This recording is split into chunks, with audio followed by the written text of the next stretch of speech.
이건 돌아가고 있나요? 안 해. 잘하고 있는 거예요, 뭐예요? 네? 잘하고 있는 거예요? 못하고 있지? 잘 하고 있냐고. 이런. 마음의 소리를 너무 크게 하면 안 되지. 나보고 자고 있는 거예요. 자고 있는 거예요.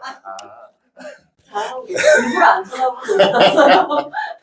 의뢰인들이 이제 아무래도 가장 궁금해하는 것들이 바로 돈, 의뢰 비용이라고 생각합니다. 아무래도 부담되시는 분들이 많을 텐데요. 비용 책정의 기준이나 계약 시 꼭 체크를 해야 하는 점이 있다면 말씀 좀 해주십시오. 사실 그 계약서, 어떤 그 민간조사 탐정에 의한 그 계약서라고 말씀을 하시는데, 계약서는 뭐 구비가 돼 있긴 있습니다. 뭐 거기다가 뭐 값을 써가지고 얼마큼을 써서 어떻게 저렇게 한다, 이런 걸 약시하면 좋은데, 그 계약서로 인해서 어떤 그 상대편이 어떤 그 민간조사 업을 행하는 사람이 뭔가 거기에 기준에 맞지 않게 어떤 행하지 않더라도 또 뭐 구제할 방법이 없다. 그럼 굳이 그 종이를 주머니에 넣고 댕길 의미가 없지 않느냐. 좀 그렇게 사실 생각을 하고, 뭐 이건 어떻게 드릴지 모르지만 써달라면 써준다라고 얘기했지만, 뭐 대면하면서 그걸 써달라는 사람도 사실 처음에는 뭐 이렇게 써달라고 있죠 물어보시는데, 뭐 있습니다. 뭐 마지막에 그걸 써달라고 하시는 분들은 아무도 없어요. 실제로도 계약서 들고 다니다가 들켜가지고 있어요. 흥신소 쓰고 걸린 케이스가 있더라고요. 그거 갖다 뭐 법적인 책임 물을 것도 아니고, 송금한 기록이 있고 텔레그램 주고받은 내용이 있으면, 카톡이나 메신저 주고받은 게 있으면 충분히 거기에 어떤 계약을 하면서 이렇게 저렇게 하겠다.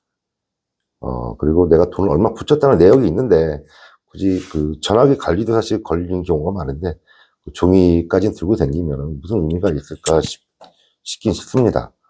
물론 그 보관을 잘하고 안정되게 갖고 있으면 저는 약간 거기에서 좀 회의적이에요. 안 쓰시는 게 오히려 낫다라는 차라리 생각인 문자로 거죠. 주고받는 게 낫다. 차라리 문자로 해서 송금했습니다, 입금했습니다, 받았습니다, 이렇게 저렇게 이 업무를 하고 매치를 하겠습니다. 문자 형식이 차라리 낫지 않을까. 좋은 꿀팁인 것 같습니다. 보관하기 편하고. 그러면 의뢰 비용을 책정하는 어떤 기준은 대표님께서는 있으십니까? 있죠. 물론 그 기간 설정을 상황에 맞게 해야 되고,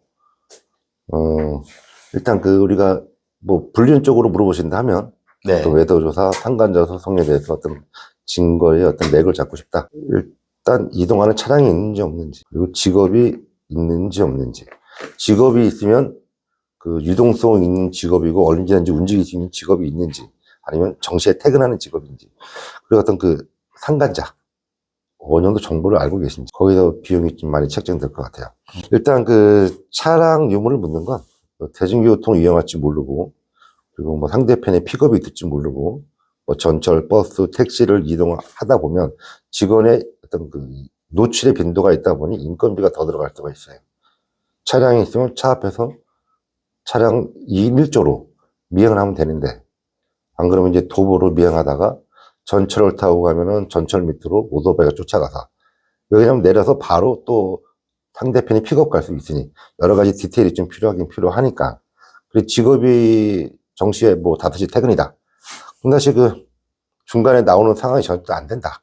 그럼 아침에 오차림 보고, 점심 때 좀 방심하고 보고, 저녁 때 이제 볼 수 있는 상황이고, 직업이 없으시면 이제 계속 집에 수시대기, 언제 나갈지 모르고, 어떤 그 통로의 배치들, 어떤 그 경로의 어떤 그 이동 경로에 대해서 미리 좀 이렇게 좀 판단하고, 좀 배치가 좀 필요하다 보니 인건비가 또 많이 들어. 거기서 이제 차이가 날 것 같으니까, 차가 있으면 좀 비용이 좀 줄어들고, 직업이 정시에 퇴근하면은 어떤 그 집중도나 어떤 그 업무의 시간이 줄어드니까 좀 비용이 줄어들 수는 있죠. 그리고 또 상대편에 알면 양쪽으로 살필 수가 있다. 어떤 그 추적함에 있어가지고 리스크가 많이 줄어들 수가 있겠죠. 그리고 상대편에 대해서 어떤 그 소송이 하시려면 신상이 필요하신데, 그런 것도 이제 더불어 그냥 갈 수 있는 부분이 있다 보니까 그 세 가지가 제일 중요합니다. 기간은 평균적으로 뭐 일주일, 10일 이렇게 어떤 정해도 하는데, 저희 같은 경우는 이제 10일로 특정돼서 업무를 보고 있어요.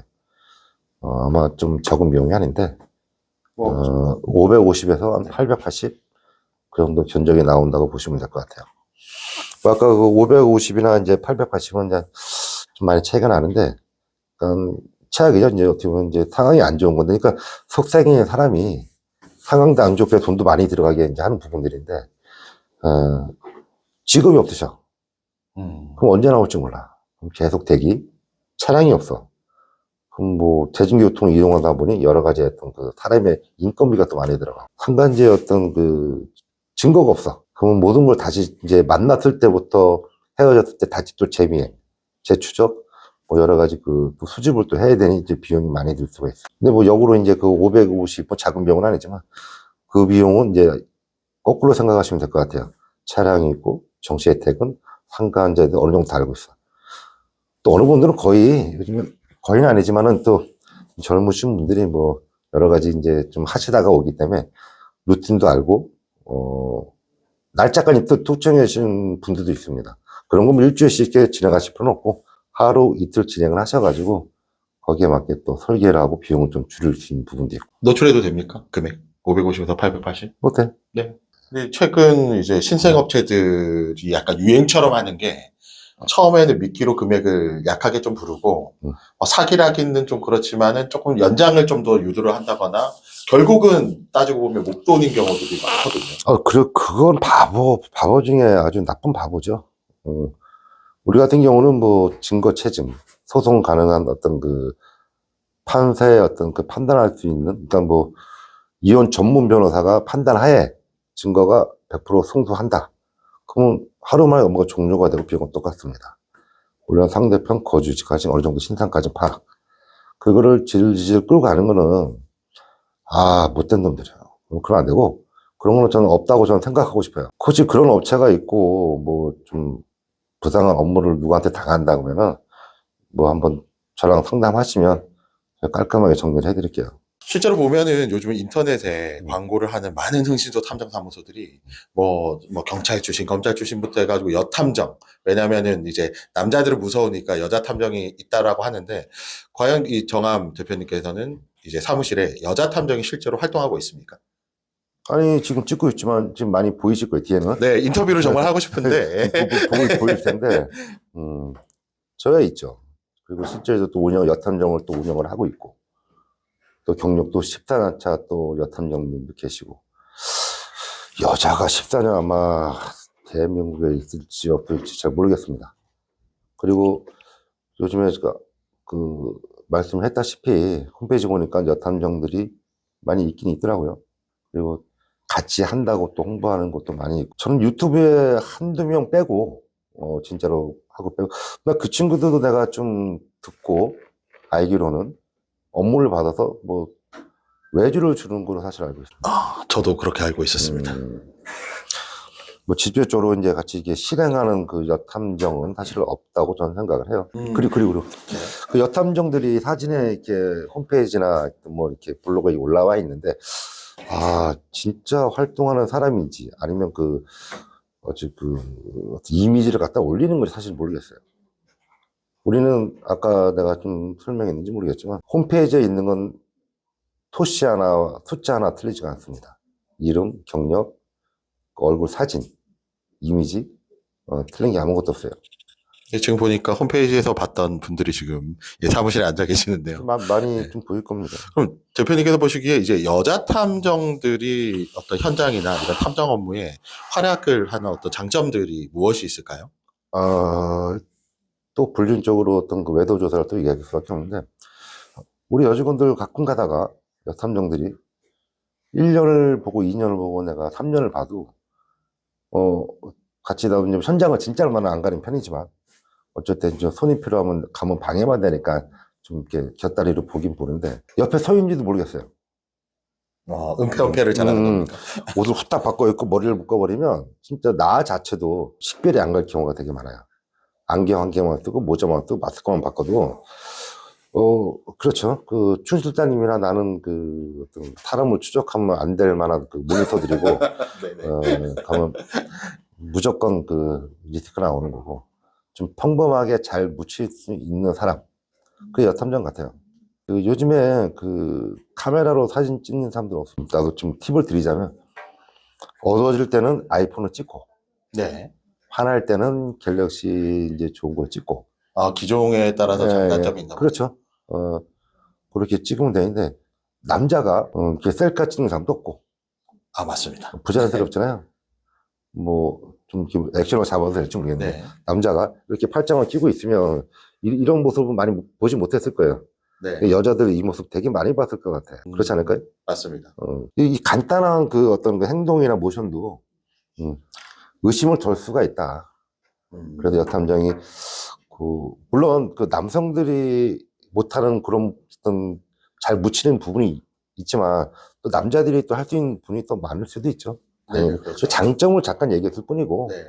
그래도 뭐, 풀어가거나, 약간 좀, 공적적으로 뭔가 좀 해야 될 때, 뭐, 주목질의 공적질 말고, 주목질의 어떤 그 공적적인 거 말고, 물론 모텔을 같이 쫓아 올라갈 때 여직원 같이 쫓아 올라가면, 그러면 CCTV 보존 신청도 할 필요 없고, 증거 보존 신청 굳이 할 필요 없고, 이제 그렇게 자료를 쓸 수가 있는데. 그런 현장에서는 여자 직원, 여자 네. 탐정께서 자연스럽게 찍는 게 훨씬 유용하겠네요. 그렇죠. 엄청 같이 이제 가는 것도 유용하고, 물론, 요건 이제 그냥 웃자고 하는 얘기인데, 나처럼 좀 이렇게 좀 인상이 좀 안 좋은 사람 말도 안 걸어요, 사실. 좋으십니다. 네, 그냥 들고만 이렇게 뻔히 찍는 것 같아도 네. 말도 안 거리는데, 두 번은 써먹지 못해 한 번은 잘 써먹을 수는 있는데, 숙소 앞에서 나오는 것만 이렇게 찍자고, 모텔 나오게 찍고, 출입하는 거 찍자고 이렇게 대기들 하시는 분들은 대부분 위치 추적기 붙여놓고 기다리는 겁니다.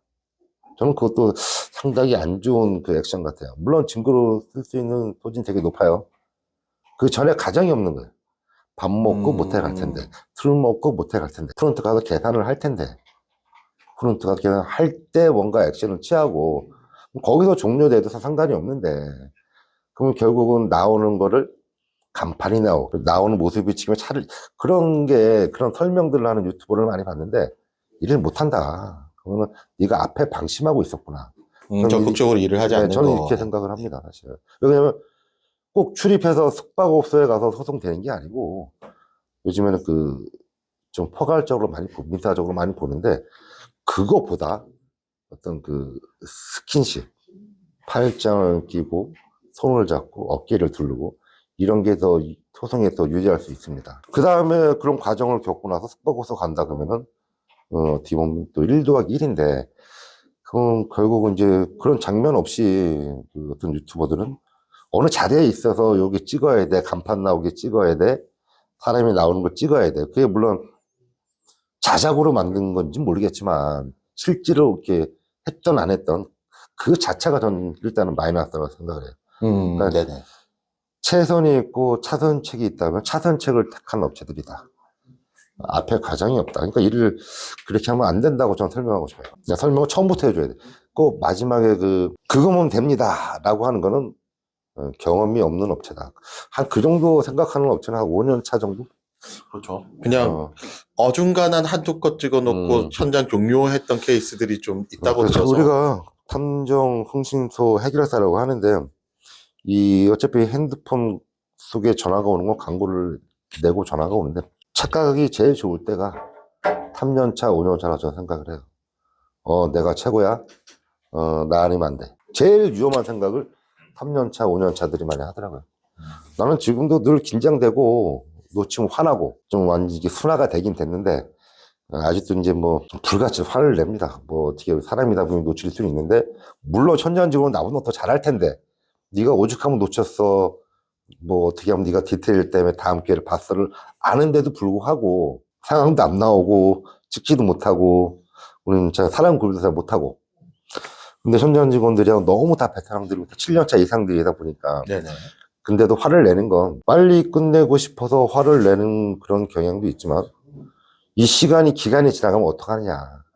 사실 지금은 나는 이거를 너무 오래 하고 나이가 있다 보니까 일을 해주고 싶은 욕심이 되게 많아요. 진짜 그 일을 꼭 해야겠다. 해줘야겠다. 요거 내일이야. 업무를 받는 순간 내일이야. 업무를 받는 순간 내 돈이야가 아니고, 이건 내일이야. 해야 돼. 그래도 아직까진 지금도 화를 내는 것 같아요. 화를 잘 익히 소문을 들은지 모르겠지만. 네, 소문은 많이 들었습니다. 그냥 바로 그냥 그 전부 다 네. 그 인생의 바닥을 칠 정도로 뭐라 합니다. 인생 진짜 처음 듣는 말도 항상 새롭게 많이 해주니까. 그럼 대표님을 통해서 이제 배웠고 훈육받은 분들이 현재 활동을 잘 하고 있습니까? 진짜 저는 그 고맙고 감사한 게 되게 많은데, 뭐 호랑이가 죽으면 가죽을 남기는데 지금 거의 어떤 그 네이버나 구글이나 유튜브나 뭐 블로거나 내 뒤에 애를 가진 그 우리 새끼라 그래요. 이제 분업해서 나간 새끼가 또 새끼가 이렇게 지금 대한민국 민간 조사를 하고 있다고 저는 생각을 해요. 진짜 겸손하게 얘기해도 50% 이상은 내 DNA를 갖고 있지 않나. 뭐 나머지 50%는 뭐 죄송한 말씀이지만 진짜 저는 이렇게 자부할 수 있어요. 일단 아무 뭐 네이버 검색하셔서 세 군데 전화하시면 나랑 안다. 그 형님한테 배웠어. 그 대표님한테 배웠어. 그 배운 대표님한테 배웠어는 아마 셋 중에 둘은 들을 수 있을 겁니다. 이 업계에서 이제 할아버지 같은 존재시군요. 그러니까 이게 지금 내가 너무 빨리 할아버지가 됐는데 그래도 언제까지 활동하실 생각이십니까? 계획이 있으신가요? 뭐 일단 뭐 거짓말로 얘기하면 뭐 당장 그만두고 싶죠. 내 솔직한 속마음은 내가 물론 거짓말로 이제 그 사람들 어떤 그 대표님들 우리 나한테 이제 배웠던 직간접적으로 영향이 있던 그 대표님들한테 그래요. 내가 정년이 길어야 자네들도 정년이 길어지지 않느냐. 맞는 말씀입니다. 네. 말은 이제 그렇게 하고 난 이 일이 너무 진지하고 항상 긴장되고 안 하면은 몸살 날 것 같아요. 한 50년 더 하실 것 같습니다.